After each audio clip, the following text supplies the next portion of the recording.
beautiful. Welcome again to this channel. If this is your first time here, a warm welcome. Please become a part of the community. Become one of us by subscribing to this channel. Go through our content. I assure you there will be something that interests you. And also click on the bell button. That is the red icon so you will not miss uploads from this channel when I bring new things for your viewing pleasure. If you're a returning viewer, thank you for always coming. If you're returning, however, and you're yet to subscribe, please do what I just said. Now subscribe. Also turn on the notification bell so you will not miss uploads. If you've done all of this and you are here again, thank you for always coming and go on with me. If you're yet to do that, please go back and do what I just said to do. But go on with me if you've done that and let us ride the wave of this new video. In this video today, guys, we'll be talking about the life biography of Adunni Adewale. Now we're shining the spotlight on Adunni Adewale, popularly referred to as Adunni Ade. She's dual national, of course, that much we know, but she's a very private person who does not share a lot of things about her private life, except the things she wants us to know. Like, for example, she has two kids, a teenager and a preteen child now. We know that much. We know she's dual citizen. Of course, we know that much. And we know that she was born on the 22nd of June, 1982. That is about all that we know about her. So let me help you. Let me tell you things about her that you do not know. Her struggles over the year, because she's one of those women who have a lot of story to say. And behind the fine face, beautiful figure that we see and soft-spoken Adunni Adewale is a woman who is very devoted to her career, who is devoted to her children, and has seen a lot in this life in her short 39 years on earth. She's seen a whole lot. Right, guys, let's get into the video. Adunni Adewale was born in New York, right, to a German father and a Nigerian mother. Now, so a German mother, excuse me, and a Nigerian father. I mixed that up.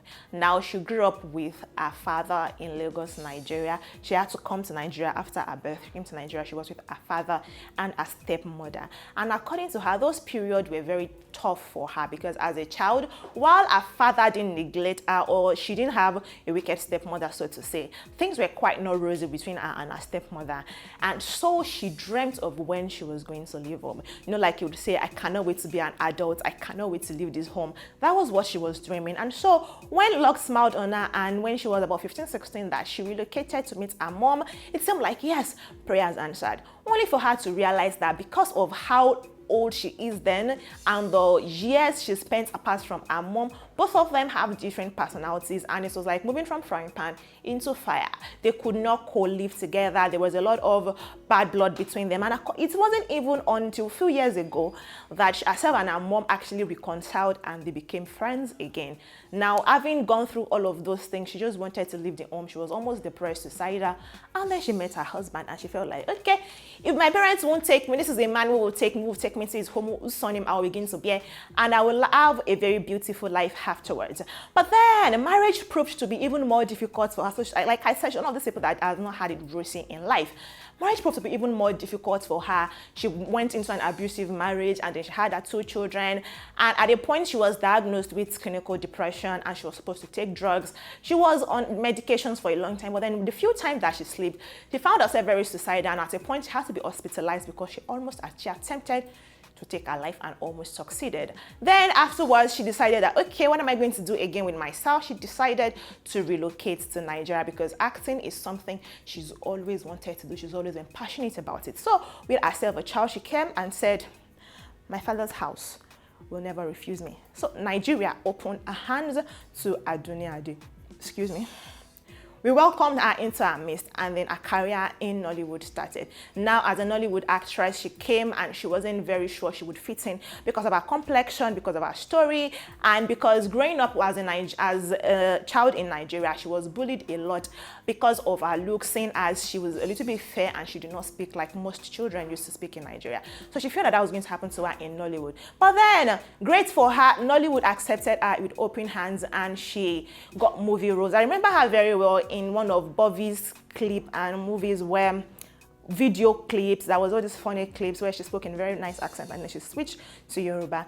Now she was doing that. Nollywood was fair to her and she started getting nominations for different awards. At a point she even won an award, an AMVC, and she felt like, yes, I have gotten to the height. My career is going to only skyrocket from here. The sky is just the beginning for me, like she's seen happen to other Nollywood colleagues, only for her to be surprised that she's been blacklisted in the industry.